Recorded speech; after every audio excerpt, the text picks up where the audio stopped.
friends, let's look at the astrology for the week. I have my notes here and we're ready to go with a new moon this week, and it's Valentine's Day. So this all kind of ties in together. Venus is like the star of the week. She's making so many connections with other planets, and this essence of love and relationship and heart connection, and where that shows up for you is really intensified and heightened this week. So first things first, we have 5 planets in Aquarius right now. That is a huge amount of Aquarian energy. We have the moon coming in and joining the Aquarian party on Tuesday. Full moon coming in on Thursday. So we're going to have 6 planets in Aquarius this week, which that's a little crazy. So Aquarians, how are you feeling? This can be quite difficult for if you have Taurus in your chart. The Tauruses, the Scorpios, the Leos, all this intensified Aquarius energy can feel conflicting. It can feel challenging. It can feel like too much for Taurus, Scorpio, and Leo. So checking in with you 3, how are you doing? And the Aquarians too. There is such a magnification of your energetic in the sky right now. So I also want you guys to check and see if you have your own chart pulled up, if you know how to do that. Check to see where this Aquarius stellium is landing in your own chart, which house it's in, because that is the area of your life that is being amplified. You are being asked to there's a heightened focus in that area of your life. So for me, for example, all of this is landing in my 6th house and 7th house. So this is like what I do on a daily basis, my responsibilities, my work, how I show up, my health, paying attention to the details, and it's all moving into the relationship part of my chart too. So that'll be fun. So let's start with, that was my mama. Let's start with Monday. Tomorrow, February 8th, we wake up with the moon in Capricorn. This is a very supportive moon to start a Monday on. If Capricorn could rule a day of the week, to me, it would celebrate and rejoice in that Monday essence, because this is a supportive sort of atmosphere to start a Monday with, where we get up and we go to work and we start that week's goals and details and work lists and responsibilities, right? So this moon in Capricorn is really supportive. It starts our Monday off. It'll be in Capricorn till Tuesday afternoon. So this is a very grounding, practical, logical sort of an essence when it comes to how we approach our emotional situations and issues and stability. Let's see what else it's doing here. Monday and Tuesday, the emotions sort of have this way of, we take a very serious approach to them, and we're not so much apt to delve into the depths of emotions, move into the murky, heavy emotional world. We're very logical and practical, and we have common sense when it comes to emotions. We can be a little bit detached. With the moon in Capricorn, we can have a little bit of a harder time dropping into the emotional body Monday and Tuesday, but it's really good for just getting in sync with your work week and your work ethic, and very supportive in that way.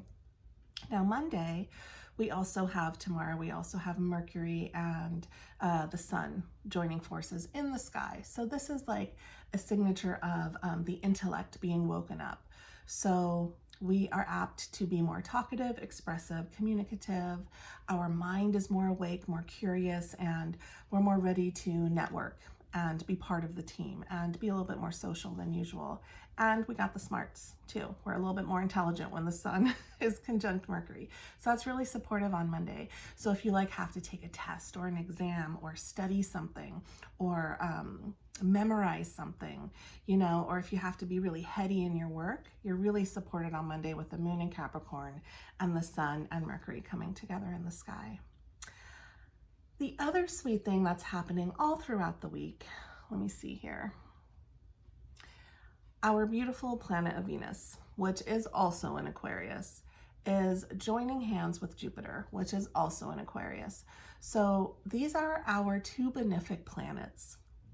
Venus is love and relationship and heart connection. It's It's what brings us pleasure, right? It's our pleasure principle. It's what we're drawn to in the way of the heart. It's our social connections. It's a social planet. And it's very pleasant and harmonizing, Venus is. It's how we connect with other people in a peaceful way. And it's meeting up with Jupiter. Jupiter is happy. Jupiter is happy-go-lucky, optimistic, expansion, abundance. It's joy. It's a very benefic planet, and it brings, it just makes the love experience and the relationship experience feel like it's on steroids. It's like love times 10. And it's doing this happy dance with Jupiter in the sky, Venus and Jupiter in the sky together. That is happening all week. It's approaching. So Venus is approaching Jupiter. So this energetic is building around a heightened focus around relationships, which really makes sense because we're heading towards Valentine's Day, right? So it's this feel-good essence within relationship. Relationship feels abundant and there's opportunity there. But Jupiter also heightens and expands whatever he's playing with in the sky. So if your relationship is really shitty right now, if there's lots of tension, if there's lots of arguing, Jupiter will also expand that. So pay attention to what's happening within relationship for you personally.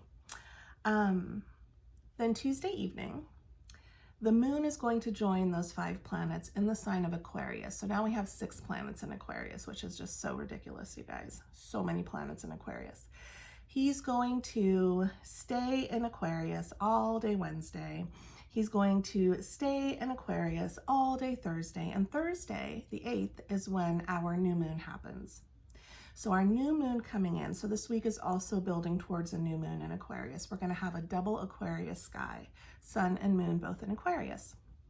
So the new moon is happening exactly at 23 degrees of Aquarius. So if you yourself have any planets at 23 degrees Aquarius, Taurus, Scorpio, or Leo, pay extra attention because this new moon is really, really affecting you, okay? New moon in Aquarius, this is an opportunity to change everything up. You know, with new moons, we're planting new seeds. We have new intentions. We have new goals. Stagnation gets removed. Movement starts to come back in. We are more able to think outside of the box, color outside of the lines, do things in a non-traditional, unconventional sort of a way. So there is big opportunity for that, for starting something new, for approaching things in your life in a way that perhaps you haven't tried before.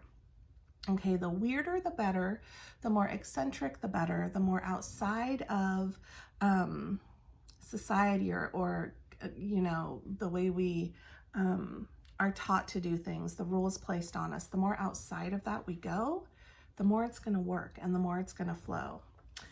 The other thing I want to bring in, just checking my notes here, is under this new moon, that Venus and Jupiter conjunction becomes exact. So this new moon in Aquarius is falling under this beautiful, benefic, relationship-themed, lovey-dovey sort of essence coming in. So a new spark coming in the way of relationship, figuring out a new way to do this dance of relationship, new interests in relationship, new themes in relationship, figuring out how to do relationship in a way that serves you and your partner or partners rather than doing things by the rule book, right? So that's a really significant new moon with all that Aquarius and, you know, Venus and Jupiter next to each other. It's kind of like this essence of love is in the air, and there's new opportunity for growth and expansion and doing things in a way that serves the people in the relationship more so than following, you know, the rules of society or how we've been taught to do relationship. It could be a lot of change coming in, a lot of change with all this Aquarius. So abrupt change, abrupt endings, abrupt beginnings. Aquarius has a shock value to it.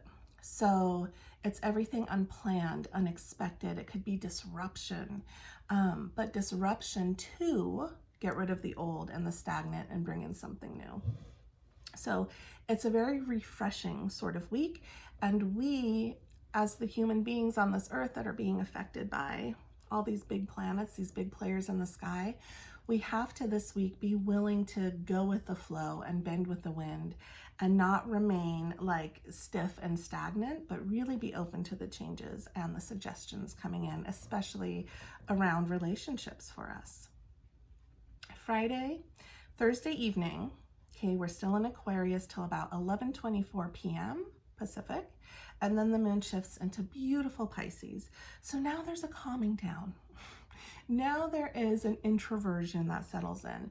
And really the new moon is about moving inward, and introversion and introspection, a quieting down. I mean, the light is gone from the sky, right? And so it's a time to come inward, to go inside, to go back home.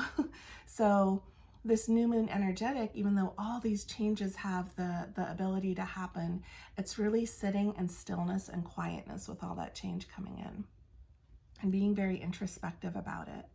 And then the new moon moves into Pisces late Thursday, 11:24 p.m. Pacific. All day Friday, she'll be in Pisces, and all day Saturday, she'll be in Pisces. And so this weekend, there is time to dream, time to fantasize.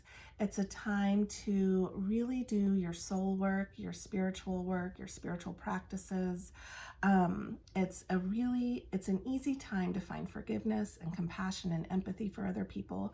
Our boundaries might be a little bit off Friday and Saturday, so we really have to check in with our boundaries, that we're not these wide open vessels continuously giving to others or letting others like come into our field and take, right? So lessons and boundaries are up Friday and Saturday. The moon on Saturday also meets up with Neptune. So this is the capacity and the ability to feel like unconditional love, compassion for humanity or for those close to you, being very forgiving, feeling empathy. The feeling world is up. We're extra sensitive on Friday, especially on Saturday. Sensitivities are really going to be heightened. Grab your tissues, grab your Kleenex box if you need. Let the tears flow, because Pisces rules water, right? So water in the form of release and tears is like medicine. Friday, Saturday. Then we wake up Sunday, Valentine's Day, and the moon is shifting into Aries. If we wake up super early on Sunday morning, we'll still be in that Piscean feel, but at 7:55 a.m. Pacific time, the moon shifts into Aries. This is fire. Now we are coming back out of our shell. Now we are finding bravery and courage to step into our emotional body and express. We can feel when the moon is in Aries, there's a little bit of bossiness, there's a little bit of impatience that comes in. And so just being aware of that and recognizing that, I think is going to be really helpful. But Sunday is a day where we just like go after what we want on Valentine's Day. And again, we can be a little bit pushy and bossy with it. So making sure to check in with those around you, that you're not like steamrollering, that you're not steamrolling them. I was going to say steamrolling over them. Steamrollering, oh, anyway. So Sunday, be aware of how you are expressing your love, because it could be like a little bit overwhelming, a little bit over the top, which is fine sometimes. The theatrics and the drama is there, but it's a really strong emotional body. We are more impulsive, we are more reactive, we get triggered easily. Okay, that is the week. What else do I want to bring in? Tons of Aquarius, Taurus, Leo, Scorpio. Tell me how you're feeling with all this, because it could be really uncomfortable for you guys. But really sitting with the new and the change and the possibilities coming in. Enjoy the full moon this Thursday, and I'll come back next weekend and give you guys another update. Okay, bye.